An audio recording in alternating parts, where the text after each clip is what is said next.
Hey everyone, and welcome back. We're diving into something pretty interesting today.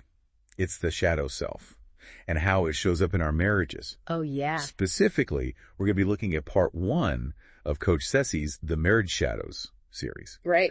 which is part of her larger Mindful Business Leader course. Now, you might be thinking, Yeah. what does my shadow have to do with being a business leader? Yeah. But really think about it. How can we effectively lead if we haven't Yeah. dealt with our own internal baggage? That's such a crucial point. Right?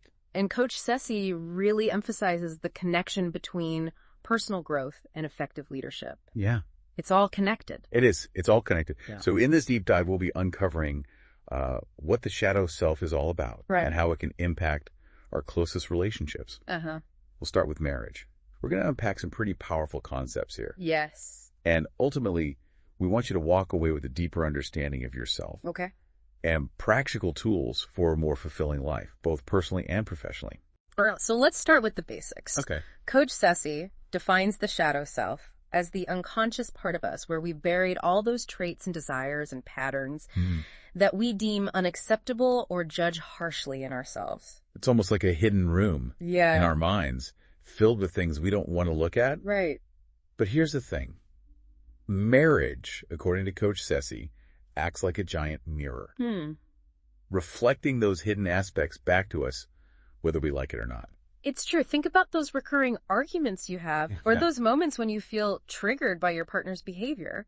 Oftentimes it's our shadow self that's reacting, not our conscious rational mind. Makes so much sense. Yeah. So if we want to understand these reactions, Right. we need to understand where our shadow comes from, right? Exactly. So where does it come from? Coach Ceci breaks down the origins of the shadow into 3 main sources: Okay. childhood conditioning, Okay. cultural influences, Uh-huh. and trauma or abuse. Let's start with childhood. Okay, so we're going way back to those early experiences, Yeah. especially with our caregivers. Right. Coach Ceci emphasizes how early criticisms, punishments, or even a lack of validation Okay. can lead us to suppress parts of ourselves. Okay. For instance, imagine a child who's constantly told they're too emotional. I can see how that would sting, Yeah. especially coming from a parent. Oh, like, yeah. you're too emotional. Yeah, exactly. Like, yeah.